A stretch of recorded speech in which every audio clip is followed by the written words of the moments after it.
Hello friends, সবাইকে আবার একটি নতুন ভিডিওতে স্বাগত জানাই। তো সুখবরটা তো গতকালই দিয়ে দিয়েছি যে রাজ্যে এসএলএসটি হতে চলেছে এবং আরএলএসটি পরীক্ষা যেটা সেটাও হতে চলেছে।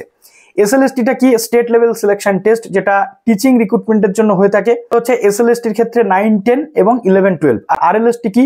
Regional level selection test. যে আরএলএসটি পরীক্ষাটা কাদের হয়? গ্রুপ সি এবং গ্রুপ ডির জন্য। তো আমরা প্রত্যেকে জানি আগামী 16 জুন থেকে 14 জুলাই পর্যন্ত ফর্ম ফিল আপ হতে চলেছে। এখন প্রশ্ন উঠছে একাধিক যে দাদা, এই যে এসএসসি পরীক্ষা হবে এটা কোন সিলেবাসে হবে? গ্রুপ সি গ্রুপ ডির পরীক্ষা হবে, অর্থাৎ শিক্ষক নিয়োগ বা অশিক্ষক কর্মী নিয়োগ, এখানে সিলেবাসটা কি থাকবে?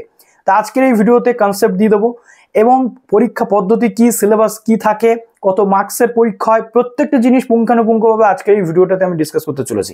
তো যারা নতুন আছেন অবশ্যই চ্যানেলটিকে সাবস্ক্রাইব করে পাশে থেকে বেল আইকনটি ক্লিক করে দেবেন, যাতে সব তথ্যগুলো আপনার টাইম এখান থেকে পেয়ে যান। তো সর্বপ্রথম আমি বলি, এবারের পরীক্ষা কিন্তু ওল্ড সিলেবাসেই হতে চলেছে, যেমনটা তথ্য রয়েছে আজকে পর্যন্ত, যেমনটা তথ্য রয়েছে পুরনো সিলেবাস, অর্থাৎ 2016-তে যে সিলেবাসটা ছিল সেই সিলেবাসে পরীক্ষা হতে চলেছে এবং এক্সাম প্যাটার্নে খুব বেশি যে চেঞ্জেস আসছে এমনটা নয়। সেটা আগামী 30 তারিখে গেজেট পাবলিশ হলে বা নোটিফিকেশন এলে, সিস্টেম বা রুলস অ্যান্ড রেগুলেশন এলে কিন্তু আমরা দেখতে পাবো। তবে হ্যাঁ, আজকে পর্যন্ত যেমন তথ্য যে পুরনো সিলেবাসেই পরীক্ষা হতে চলেছে, কাজেই পুরনো সিলেবাসটা আপাতত আপনারা ফলো আপ করতে থাকুন। আশা করি আপনাদের প্রবলেম হবে না। যদি চেঞ্জ হয় একটু একটা দুটো টপিক এদিক ওদিক হতে পারে, বাট খুব বেশি চেঞ্জেস কিন্তু আসবে না। যেমনটা আমি তথ্য দিচ্ছি তেমন ভাবেই কিন্তু আপনাদের হতে চলেছে। এবং আমি আপনাদের বলি যে এই আজকে যেটা আমি বলবো গ্রুপ সি এবং গ্রুপ ডিটা আগে বলি। গ্রুপ সিতে টোটাল 2989টা সিট রয়েছে। এর মধ্যে ওল্ড ভ্যাকেন্সি যেটা রয়েছে 2418 এবং নিউ ভ্যাকেন্সি রয়েছে 571। অনেকে গুলিয়ে ফেলছেন, অনেকে উল্টোপাল্টা বলে যাচ্ছেন কমেন্টে, সেটা একটু ক্লিয়ার করে দিই যে ওল্ডদের জন্য নিউদের জন্য না, টোটাল যে ভ্যাকেন্সি সেটা ওল্ড ভ্যাকেন্সি এবং নিউ ভ্যাকেন্সি, এইভাবে আমি বলার চেষ্টা করছি। আমি বলছি না যে ওটা ওল্ডদের জন্য, ঠিক আছে? তো এটা ভুল বোঝাবুঝি করলে হবে না, আমার মুখে অন্য কথা বসিয়ে নিলে হবে না, মুখ্যমন্ত্রীর মতো বলতে বাধ্য হলাম। এবার আসছি গ্রুপ ডি। গ্রুপ ডিতে 5488টা টোটাল সিট রয়েছে। এখানে ওল্ড যে ভ্যাকেন্সি সেটা হচ্ছে 4488 এবং 1000 রয়েছে নিউ ভ্যাকেন্সি। এবার আসি এই টোটাল যে ভ্যাকেন্সিগুলো রয়েছে, এই ভ্যাকেন্সিগুলো কিভাবে ফিল আপ হয়, এখানে কিভাবে পুরো যোগ্যতার নিরিখে কিভাবে পুরো সিস্টেম চলে, শুধু তাই নয় তার সাথে সিলেবাসটা কি হয়, কত নাম্বার ইন্টারভিউতে থাকে, কত নাম্বার কিসে থাকে, কম্পিউটার টেস্টের প্রয়োজন আছে কিনা, পুরো ডিটেল আজকের এই ভিডিওতে তোমরা জেনে যাবে গ্রুপ সি গ্রুপ ডি। এবং এর পরের যে ভিডিওটা সেটা হতে চলেছে এসএসসির ওপর, অর্থাৎ টিচিং এবং যেটা 11, 12 এবং 9, 10-এর ওপর, ঠিক আছে? তো এখান থেকে পুরো বিষয়টা আপনাদের পরিষ্কার হয়ে যাবে। আমি একাধিক ভিডিও দিয়ে মার্কেটিং স্ট্র্যাটেজিতে কাজ করি না, একটা করে ভিডিও দেবো, সেটা আপনারা দেখবেন পুরো কনসেপ্ট ক্লিয়ার হয়ে যাবে। এর জন্য একাধিক ভিডিও দেওয়ার প্রয়োজন নেই, এমনিতে এসএসসির ভিডিও দিলে খুব বেশি ইনকাম হয় না, ঠিক আছে? তো এগুলো জাস্ট জোকস অ্যাপার্ট, এগুলোকে সিরিয়াসলি নেবেন না। আপনাদের সাথে এতদিন ধরে আমি কানেক্টেড আছি, মাঝে মাঝে মজা করতে ইচ্ছে হয়। অনেকে আছেন যারা 23-25-এর ক্যান্ডিডেট বা 24-26-এর ক্যান্ডিডেট, তাদের মনে প্রশ্ন আছে, দাদা আমরা এই যে এসএলএসটি বা আরএলএসটি আসছে আমরা কি বসতে পারবো না? এসএলএসটি 9, 10, 11, 12-এ বসাটা একটু চাপের, কেননা বলেছে যোগ্যতা ম্যাচ করলে বা যোগ্যতা যদি থাকে তবে সে বসতে পারে পরীক্ষাতে, কিন্তু বিএড অ্যাপিয়ারিং মানে সে বিএড কমপ্লিট করে যোগ্যতা অর্জন করছে না। এখানে একটা কনসেপ্ট ক্লিয়ার আছে যে বিএড অ্যাপিয়ারিং মানে তার বিএড কমপ্লিট হয়নি। আর সেই সমস্ত পরীক্ষাতে বসা যায় যে পরীক্ষাগুলোতে ডাইরেক্ট রিক্রুটমেন্ট হয় না, যেমন নেট, যেমন সেট, যেমন কি না টেট। কিন্তু সেই সকল পরীক্ষাতে বসা যায় না যেখানে ডাইরেক্ট রিক্রুটমেন্ট। এই যে এসএসসি পরীক্ষা, এটা পাস করা মানে রিটেন পাস করা মানে ইন্টারভিউর পরে ডাইরেক্ট রিক্রুটমেন্ট। অতএব এই ধরনের যে রিক্রুটমেন্টের পরীক্ষাগুলোতে যোগ্যতা কমপ্লিট থাকতে হয় তবেই বসা যায়, অর্থাৎ বিএড কমপ্লিট থাকতে হবে। এখন দেখা যাক অ্যাপিয়ারদের বসতে দেয় কি দেয় না, সেটা গভর্নমেন্টের উপর নির্ভর করছে, সেটা এসএসসির উপর নির্ভর করছে, সেটা রুলস এবং নিউ রেগুলেশন কি আসছে তার উপর নির্ভর করছে। ক্লিয়ার হলো আশা করছি বিষয়টা। এবার আসি যে এই গ্রুপ সি গ্রুপ ডিতে যারা তোমরা রয়েছো 24-26 বা 23-25-এর ক্যান্ডিডেট, তারা কিন্তু গ্রুপ সি গ্রুপ ডিতে বসতে পারবে। গ্রুপ সি গ্রুপ ডিতে প্রত্যেকে বসতে পারবে যদি তোমাদের পাস করা থাকে এবং বয়স ম্যাচ করে। তো চলো এবার অন স্ক্রিন তোমাদেরকে দেখিয়ে দিই যে পুরো সিস্টেমটা ঠিক কিভাবে হতে চলেছে। তো ভিডিওটা পুরো মন কান দিয়ে দেখো যাতে তোমাদের কোনো ডাউট না থাকে। দেখো ঠিক এরকম ভাবেই কিন্তু নোটিফিকেশনটা তোমাদের আসবে। তো West Bengal Central School Service Commission Acharya Sadan, ঠিক আছে, এইভাবে আসবে। এটা আমি জাস্ট তোমাদের এক্সাম্পলের জন্য বা দেখানোর জন্য আমি এটা বানিয়েছি। ওকে, তো এটা মোটামুটি লাস্ট যে 2016 ছিল সেই কনসেপ্টের উপর বেস করে কিন্তু বানানো। এটা মনে করো না যে নতুন আমি তোমাদের জন্য বানিয়ে দিয়েছি, ইচ্ছে মতো বানিয়েছি, একদম অ্যাজ ইট ইজ সেম ছিল, এটাই ছিল, এবং নতুন কিন্তু সেম প্যাটার্নেই মেবি আসতে চলেছে। যে কোনো ইন্ডিয়ান সিটিজেন এখানে অ্যাপ্লাই করতে পারছে গ্রুপ ডি এবং গ্রুপ সির জন্য, এবং তার সাথে পিওন বা ল্যাবরেটরি অ্যাটেন্ডেন্ট 2016-তে ছিল, এবছরও আশা করি আসবে, তার কারণ সেগুলো গ্রুপ ডির মধ্যে পড়ছে। The candidate for the post clerk and group D staff shall not permitted to apply more than one district, অর্থাৎ একটা ডিস্ট্রিক্ট বা একটা রিজনাল লেভেল সিলেকশন টেস্টের বাইরে কেউ অ্যাপ্লাই করতে পারে। অনেকে আছে একটা ডিস্ট্রিক্ট দুটো ডিস্ট্রিক্টে অ্যাপ্লাই করে দেয়, বাট সেটা সম্ভব নয়, ঠিক আছে। একজন ক্যান্ডিডেট গ্রুপ সি এবং গ্রুপ ডি দুটো বিভাগেই কিন্তু অ্যাপ্লাই করতে পারবে। আমি 2016-তে গ্রুপ সি গ্রুপ ডি দুটো বিভাগেই কিন্তু অ্যাপ্লাই করেছিলাম। নাইট গার্ড মেল ক্যান্ডিডেটদের জন্য এবং মেট্রনটা কিন্তু ফিমেল ক্যান্ডিডেটদের জন্য। ওকে, যে তোমাদের টোটাল কিভাবে পরীক্ষার যে প্যাটার্ন সেটা হতে চলেছে। গ্রুপ সিটা আগে বলে দিই, মেরিট বেসিস যে সিলেকশন সেটা তোমাদের হবে। প্রথমে মেরিট আসবে, তোমার কত মার্কস আছে সেই অনুযায়ী কাট অফ আসবে, সেই অনুযায়ী পরবর্তী ক্ষেত্রে স্টেপে তুমি কিন্তু যেতে পারবে। এমসিকিউ মোডে কিন্তু এক্সামটা হয়ে থাকে। তার পরবর্তীতে এমসিকিউ মোডে তুমি পাস করলে, রিটেন পরীক্ষাতে কিন্তু পাস করলে পরবর্তী ক্ষেত্রে একাডেমিক কোয়ালিফিকেশন এবং পার্সোনালিটি টেস্ট হয়, এবং কম্পিউটার প্রফিসিয়েন্সি কিন্তু তোমার চেক করা হয়। তো এখানে কম্পিউটার প্রফিসিয়েন্সি কিন্তু লাগবে। ওকে, যারা গ্রুপ সির জন্য রয়েছে, রিটেন এক্সাম এখানে তোমাদের 60 মার্কের হতে চলেছে। একাডেমিক কোয়ালিফিকেশন অর্থাৎ মাধ্যমিক উচ্চ মাধ্যমিক যেটা রয়েছে বা যা কিছু তোমাদের রয়েছে সেটা এখানে 10 মার্কস তোমরা পেতে চলেছো। আর পার্সোনালিটি টেস্টে হয়ে গেল এই টোটাল 100। পার্সোনালিটি টেস্টের জন্য 5 মার্কস, এবং কম্পিউটারের যে টাইপিং এবং কম্পিউটারের যে নলেজ সেটার উপরে রয়েছে 25 মার্ক। এটা কিন্তু যথেষ্ট একটা ভালোদের জন্য রয়েছে। 5 মার্কের পার্সোনালিটি টেস্ট আর 25 মার্কের কিন্তু computer knowledge. Appearance before the personality test board is compulsory. Okay, তো পার্সোনালিটি টেস্টের আগে তোমাদের এটা কিন্তু হতে চলেছে। এবার দেখো ওএমআর শিট বা এগুলো কিন্তু কম্পিউটারের দ্বারা ইভালুয়েট হবে। এটা গেল গ্রুপ সি।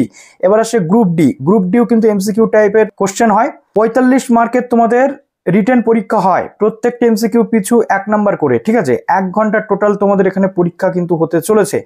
1 আওয়ারের পরীক্ষা হতে চলেছে। এই দুটো পরীক্ষায় কিন্তু 1 ঘন্টার পরীক্ষা তোমাদের হতে চলেছে। সেটা গ্রুপ ডির ক্ষেত্রে 45 হচ্ছে রিটেন, এটাও 1 ঘন্টার পরীক্ষা হবে, আর 5 মার্ক তোমাদের থাকবে পার্সোনালিটি টেস্ট। এই হলো 50 যে টোটাল পরীক্ষা, এবং সবটা কিন্তু 1 নাম্বার করে এমসিকিউ হয়। ওকে, এবং এখানে বলা হচ্ছে candidate will be allowed to appear under any one medium of instruction, অর্থাৎ যে কোনো একটা মিডিয়াম অফ ইনস্ট্রাকশনে তোমরা পরীক্ষা দিতে পারবে, সেটা ইংলিশ হোক বাংলা হোক যে কোনো। এবার আমরা একটু যোগ্যতার যে জায়গা রয়েছে সেটা একটু আলোচনা করে নিই। এটা রয়েছে গ্রুপ সি। গ্রুপ সির জন্য মাধ্যমিক পাস করলে কিন্তু তোমরা এলিজেবল, ঠিক আছে, অথবা স্কুল ফাইনাল অথবা মাধ্যমিক, ঠিক আছে। উচ্চ মাধ্যমিক পাস করে থাকলে অসুবিধা নেই, বাট মাধ্যমিক উচ্চ মাধ্যমিক পাস করে থাকলে তোমরা আবেদন করতে পারছো। এজ লিমিট যেটা নতুন ফ্রেশ ক্যান্ডিডেটদের জন্য আমি তোমাদের বলছি, 1 জানুয়ারি 2025 অনুযায়ী তোমাদের লাগবে 18 থেকে 40 বছরের মধ্যে। আর আপার এজ লিমিট যেটা রয়েছে রিল্যাক্সেবল 5 ইয়ার্স। শিডিউল কাস্ট এবং শিডিউল ট্রাইব অর্থাৎ SC ST-দের জন্য থাকবে 5 বছরের ছাড়, আর ওবিসি বা আদার্স ব্যাকওয়ার্ড ক্লাসদের জন্য থাকবে 3 বছরের ছাড়, আর 8 বছর থাকবে ফিজিক্যালি হ্যান্ডিক্যাপ এবং এক্স সার্ভিসম্যানদের জন্য থাকবে 5 বছর। এবার প্রশ্ন হতে পারে, দাদা যেহেতু ওবিসি নিয়ে সমস্যা হচ্ছে তাহলে আমাদের কি হবে? ক্যালকাটা হাইকোর্টের রায় অনুযায়ী 7% ওবিসি সংরক্ষণ দিতে পারবে রাজ্য সরকার। টোটাল যে 66 সম্প্রদায় রয়েছে তাদেরকে, যেটা রয়েছে তোমাদের আমি তোমাদের বলে দিই, যেটা রয়েছে 2010 সাল পর্যন্ত যারা ওবিসি রয়েছে তাদের। তার পরবর্তী ক্ষেত্রে সুপ্রিম কোর্টে কেস চলছে, বাকিটা সেই অনুযায়ী রাজ্য সরকার যদি চায় তাহলে হাইকোর্টের যে নির্দেশিকা সেটাকে মান্যতা দিয়ে নিয়োগ করতে পারে, অসুবিধা নেই। এবার আসি, এখানে তোমাদের যে গ্রুপ সির ক্ষেত্রে যারা চাকরি হারিয়েছেন তাদের জন্য আপার এজ যে রিল্যাক্সেশন সেটা কিন্তু গভর্নমেন্ট দিতে পারে, যেটা বলে দেওয়া হয়েছে, ঠিক আছে। এবার আসি গ্রুপ ডি স্টাফদের জন্য কি যোগ্যতা। গ্রুপ ডিতে অনলি 8 পাস হলেই তোমরা আবেদন করতে পারবে। সিবিএসসি হতে পারো, আইসিএসসি হতে পারো, যে কোনো বোর্ড থেকে 8 পাস সার্টিফিকেট যদি তোমাদের থাকে, মাধ্যমিক পাস থাকলে তো কোনো ব্যাপার না, বাট 8 পাস যোগ্যতা, মিনিমাম যোগ্যতা গ্রুপ ডির জন্য লাগে, সেটা থাকলে তোমরা আবেদন করতে পারছো। তোমাদের কিন্তু কোনো সমস্যা হচ্ছে না। ওকে, কেননা 8 পাস সার্টিফিকেটে হেডমাস্টারের সিগনেচার থাকে, তো কাজেই সেখানে কোনো প্রবলেম নেই। গ্রুপ ডির ক্ষেত্রে 18 থেকে 40 বছর পর্যন্ত ম্যাক্সিমাম এজ রিল্যাক্সেশন জেনারেলদের জন্য, 5 বছর রয়েছে এসসি এসটি আর ওবিসিদের জন্য 3 বছর, আর বাদ বাকি যেটা 8 বছর এবং 5 বছর আমি বললাম তোমাদের যথাক্রমে ফিজিক্যালি হ্যান্ডিক্যাপ এবং এক্স সার্ভিসম্যান যারা রয়েছে তাদের জন্য। তো এই হলো group C group D total যোগ্যতার মাপকাঠি। আর গ্রুপ সির জন্য এক্সট্রা যেটা লাগে সেটা কম্পিউটার প্রফিসিয়েন্সি, যার উপরে 25 নাম্বার রয়েছে। এবার যেটা তোমাদের সবচেয়ে গুরুত্বপূর্ণ, যেটা অনলাইনে তোমাদের ফর্ম ফিল আপ হতে চলেছে এসএসসির ওয়েবসাইট থেকে, জানিয়ে দেবো টাইম টু টাইম। সিলেবাসটা কি থাকে গ্রুপ সি এর জন্য? গ্রুপ সি এর জন্য টোটাল যে 60 নাম্বার থাকবে রিটেনে, তার সিলেবাসটা কি থাকে? জেনারেল নলেজ, একদম জেনারেল নলেজ। ক্যান্ডিডেটের তার পারিপার্শ্বিক পরিবেশ, তার এরিয়ার যে বিভিন্ন রকমের যে নলেজগুলো হয়ে থাকে, বা তার এরিয়াতে নদী সংক্রান্ত কিছু বিষয় ইতিহাস জানতে চাওয়া হতে পারে, বা তার এরিয়াতে কোন জিনিসটা বিখ্যাত, বা তার এরিয়াতে কোন রাজবাড়ি রয়েছে সেটা কত পুরনো, এই ধরনের জিনিস জিজ্ঞেস করা হতে পারে। যদিও এটা 2025 সাল, এখানে আরেকটু অ্যাডভান্স লেভেলের কোশ্চেন কিন্তু হতে পারে। তার সাথে সাধারণ জ্ঞান, সমাজে তার প্রয়োগ করার ডিজাইন সংক্রান্ত কিন্তু প্রশ্ন করা হবে। এরপর চলে আসছে কারেন্ট অ্যাফেয়ার্স, অর্থাৎ প্রতিনিয়ত ঘটে চলা যে কারেন্ট ঘটনাগুলো বা সম্প্রতি ঘটনা, তার সাথে প্রতিদিনের যে পর্যবেক্ষণ বা তার এক্সপিরিয়েন্স, এই জাতীয় বিষয়গুলি থেকে ক্যান্ডিডেটের কি জ্ঞান রয়েছে সেটা যাচাই করার জন্য প্রশ্ন হবে। তার সাথে রয়েছে ভারত এবং অন্যান্য দেশ সম্পর্কিত, বিশেষ করে খেলাধুলার ইতিহাস, সাহিত্য, সংস্কৃতি, ভূগোল, অর্থনীতি, বিজ্ঞান, রাজনীতি, ভারতীয় সংবিধান, বৈজ্ঞানিক গবেষণা ইত্যাদি সম্পর্কিত বিষয়ে কিন্তু তোমাদের প্রশ্ন করা হবে ওখান থেকে। এরপর আসছে আমরা যেটা মোস্ট ইম্পর্টেন্ট পার্ট, এবং এই প্রত্যেকটা পার্টেই কিন্তু দেখতে পাচ্ছ 15 করে, অর্থাৎ 15 নাম্বার করে প্রশ্ন থাকবে। এরপর চলে আসছে জেনারেল ইংলিশ, অর্থাৎ সাধারণ ইংলিশ, যেখানে ফান্ডামেন্টাল ইংলিশের মধ্যে যেটা vocabulary, grammar, sentence structure, seems, antonyms থেকে শুরু করে কারেক্ট ইউজেস কি কি রয়েছে সেগুলো নিয়ে প্রশ্ন হবে। এরপর চলে আসছে ম্যাথের থেকেও কিন্তু 15 নম্বরের প্রশ্ন থাকে, যেখানে তোমাদের যে question of component will cover the system including questions on simplification, সরলীকরণ, তারপরে দশমিক অর্থাৎ ডেসিমেল, রিকারিং ডেসিমেল, ডিভিজিবিলিটি থাকবে, ফ্র্যাকশন, এলসিএম থাকবে, এইচসিএফ থাকবে অর্থাৎ লসাগু গসাগু থাকবে, অংশীদারি কারবার অর্থাৎ partnership, average, ratio, proportion, percentage, profit এবং loss, discount, simple interest, time এবং ওয়ার্ক এবং টাইম অ্যান্ড ডিস্টেন্সের মতো অঙ্ক কিন্তু থাকবে গ্রুপ সির ক্ষেত্রে। এরপর চলে আসছে কি syllabus for the post of group D staff. Group D স্টাফের জন্য সেম জেনারেল নলেজ থাকবে যেগুলো আগে বললাম, এর সাথে থাকবে current affairs, same as it is same থাকবে, অর্থাৎ তোমাদের কারেন্ট অ্যাফেয়ার্স, জেনারেল নলেজ একবারে পড়লে গ্রুপ সি গ্রুপ ডির জন্য কিন্তু তোমাদের হয়ে যাবে, কোনো সমস্যা নেই। যদিও গ্রুপ ডিতে প্রশ্ন তুলনামূলকভাবে একটু সহজ হয়। এরপর চলে আসে অ্যারিথমেটিক, অর্থাৎ এই ম্যাথ সেকশনটা যদি কেউ ভালো করে করো, বা কারেন্ট অ্যাফেয়ার্স বা জিকে সেকশন ভালো করে করো, তাহলে কিন্তু পাস করতে কোনো সমস্যা থাকবে না। এরপর চলে আসছে সেম মোটামুটি অ্যাজ ইট ইজ যে সিলেবাস, সেটা দেখো simplification, decimal, fraction, LCM, HCF, average, ratio, proportion, percentage, profit loss, discount, simple interest, time and work এবং টাইম অ্যান্ড ডিস্টেন্স। তো এই গেল মোটামুটি তোমাদের টোটাল যে সিলেবাস রয়েছে, এবং যেটা বলা হচ্ছে 2016 সালের এই সিলেবাসেই কিন্তু এক্সাম হতে চলেছে। এসএসসির ক্ষেত্রে কি হতে চলেছে সেটা নিয়ে ভিডিও খুব তাড়াতাড়ি আমি নিয়ে আসছি, সেখানে এক্সাম প্যাটার্ন কিভাবে হয়, পুরো সিস্টেম কিভাবে চলে, ঠিক আছে? তো এই ভিডিওটা কেমন লাগলো কমেন্টে জানাও, যদি কোনো প্রশ্ন থাকে কমেন্ট সেকশনে জানাতে ভুলো না। ভালো থেকো সবাই, বেস্ট অফ লাক।